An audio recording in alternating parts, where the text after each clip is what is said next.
Hello everyone. Today we'll be discussing about some of the other features of accounting. Earlier we had discussed the meaning of accounting. In the meaning of accounting हमने discuss किया था that accounting records only the financial transactions or the transactions which are in terms of money, that is in terms of quantity. But still there are other features of accounting which are qualitative in nature. जो कि features qualitative nature के होते हैं. ऐसे भी कुछ features होते हैं अकाउंट्स के which we shall discuss today. Although these are not recorded in the books of accounts, ये अकाउंट्स में in terms of money in terms of quantity नहीं रिकॉर्ड किए जाते हैं, but still there are some of the features, some of the aspects on the basis of which accounts are prepared. Accounts बनाने के लिए इन कुछ features का, इन कुछ चीजों का ध्यान रखना चाहिए. सो come, let's discuss the qualitative features of accounting. We have got 5 features of accounting. First is reliable. The meaning of reliable is trustworthy. Reliable, कैसे बना है reliable? This is rely, R-E-L-Y. Do you know the meaning of rely or reliable? So, reliable means trustworthy. It simply means the accounting information those are being prepared in the firm by the accountant that must be trustworthy. वो reliable होनी चाहिए, which can be easily used by the parties. See, what do we mean by trustworthy?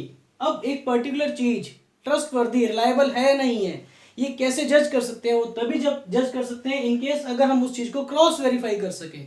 For example, आपने अपने father को account बना के दिया अपने मंथली पॉकेट मनी का कि आपने 10,000 रुपीज कैसे एक्सपेंड किए, कैसे खर्च किए. सो आपने उसमें लिखा होगा कि आपने 2500 की शॉपिंग की है. आपके फादर आपसे पूछेंगे आपने जो 2500 की शॉपिंग की है इसका प्रूफ क्या है. आप जाके दिखा दोगे कि देखो डैड, मैंने I have purchased a jeans for rupees 2500. Then your father will ask what is the proof that this jeans is of rupees 2500. क्या करेंगे आप उनको जाके उस जींस का, उस गारमेंट्स का बिल दिखाएंगे. देखो dad, I have purchased this jeans for rupees 2500 और ये इसका बिल है. So same is the case over here. Reliability. Liability means the accounting information must be reliable, which in fact means जो भी आप अकाउंट्स में लिख रहे हैं that should be easily based on facts or that can be easily verified. उसका हर एक चीज का प्रूफ हो जो आप लिख रहे हैं. ऐसा नहीं है कि जो आपके मन में आया वो आपने लिख दिया. No, it should not be that way. So accounting information must be reliable. Second is relevancy.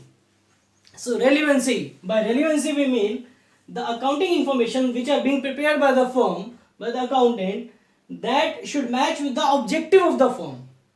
Now what do we mean by the objective? Why are accounting information being prepared? हम क्यों बना रहे हैं accounting information को? So that on the basis of that accounts some useful decisions can be taken for future, ताकि हम future में उनको अच्छे से अप्लाई कर सकें. तो जो अकाउंटिंग इंफॉर्मेशन हम बना रहे हैं that should be very objective, which means कि जो हमने फ्यूचर में डिसीजंस लेने हैं एटलीस्ट उन डिसीजंस को लेने में हमारी अकाउंटिंग इंफॉर्मेशन हमें हेल्प करती रहे. ऐसा नहीं हो कि हमने जो अकाउंट्स बना रखे हैं बहुत ही हैसल वे में बना रखे हैं जो जिसके बेसिस पे डिसीजंस नहीं लिए जा सके. So make sure when you are preparing accounting information that should be clearly relevant to the parties who are interested in the accounted information. Next is comparability. Now what do you mean by comparability? Comparability means something that can be compared. Therefore the other qualitative aspect of accounting information is its comparability. मतलब in case अगर आप accounts बना रहे हैं तो आपके accounts इस year के आप इजीली कंपेयर कर सके अपने प्रीवियस ईयर्स के अकाउंट्स से. ऐसा क्यों? Why would you like to compare your accounts of current year with the previous year? Can you tell me? Just think over to it. So, comparability में आप अपने अकाउंट्स को, आप अपनी परफॉर्मेंस को कंपेयर करेंगे अपने आप से, तभी तो आप करंट ईयर में या इन फ्यूचर आप कुछ बेटर कर पाएंगे। इन केस अगर आपको यही नहीं पता कि इस बार आपने 1 लाख रुपीज प्रॉफिट अर्न किया है फॉर एग्जांपल, और लास्ट ईयर भी आपको, लेट्स से लास्ट ईयर आपको पता ही नहीं है कि आपने कितना प्रॉफिट अर्न किया था, तो क्या आप कह सकते हैं कि आपने कुछ ग्रो किया है? Not at all. So in case अगर आपने लास्ट ईयर के अकाउंट्स बनाए होते और वो भी एक कंपेरेबल फॉर्म में होते, लेट से लास्ट ईयर का प्रॉफिट आपका 80,000 हुआ था और इस साल का प्रॉफिट आपका 1 लाख रुपीज हुआ है, ये दोनों इजीली कंपेयर हो सकते हैं अगर आपने अकाउंटिंग इंफॉर्मेशन बनाते हुए इस चीज का ध्यान दिया था, लायबिलिटी, रेलिवेंसी और कंपेरेबिलिटी का, तो that can be easily comparable. और तब वहां से आप जज कर सकते हैं कि yes, in the current year आपने 25% की ग्रोथ की है, क्योंकि लास्ट ईयर 80,000 थे, इस बार 1 लाख है, तो 20,000 का इंक्रीज हुआ। 20,000 with respect to 80,000, that is increase by 25%। Next we have understandability. This is clearly understood. बच्चे, understandability means the accounting information which are being prepared should be clearly understandable। चाहे किसी को अकाउंट्स आता है या नहीं आता है, लेकिन इन केस अगर कोई अनएजुकेटेड पर्सन भी है जिसका कॉमर्स से, जिसका हमारे फील्ड से कोई लेना देना नहीं है, इन केस अगर वो भी हमारी अकाउंटिंग इंफॉर्मेशन को देखे तो that must be very much understandable to him कि हाँ जी, इस बार आपको 1 लाख रुपीज दिए गए थे, उसमें से आपने 20,000 रुपीज यहाँ पे खर्च किए, 50,000 की आपने एसेट्स परचेज की, 10,000 का ये खर्चा हुआ, 10,000 का वो खर्चा हुआ, और अकॉर्डिंगली जो रिमेनिंग है वो आपकी सेविंग्स है, आपने कहीं पे इन्वेस्टमेंट किया फॉर एग्जाम्पल। तो जरूरी नहीं है कि जिसको अकाउंट्स आता हो, जिसको कॉमर्स आता हो, जिसका इस फील्ड से कॉन्टेक्ट हो, उसी को अकाउंट्स समझ में आने चाहिए। इनफैक्ट आप अकाउंट्स को इतना इजी वे में प्रेजेंट कर दो कि कोई भी उस पर्सन को देखे, that can be clearly understood by that particular person. उसको इस वे में उसको रिप्रेजेंट कर दो। Last one is faithful presentation. Faithful presentation का मतलब है कि जो भी हम अकाउंटिंग इंफॉर्मेशन बना रहे हैं, जो भी हम अकाउंट्स बना रहे हैं, क्या हम सारे के सारे रूल्स एंड रेगुलेशंस को ध्यान में रखते हुए बना भी रहे हैं या नहीं बना रहे हैं। कहीं ऐसा तो नहीं है कि हमने गवर्नमेंट के जितने भी लीगल नीड्स हैं, रूल्स एंड रेगुलेशंस, सबकी धज्जियां उड़ा दी हैं। That should not be the case. You must comply with the legal facts, with the legal requirements। क्या are you following the provisions of income tax act? Are you following the other legal compliance which are mandatory to be followed? Government कहती है अगर आप कोई भी business कर रहे हैं जहाँ पे लीगल रिक्वायरमेंट है, you must follow those requirements.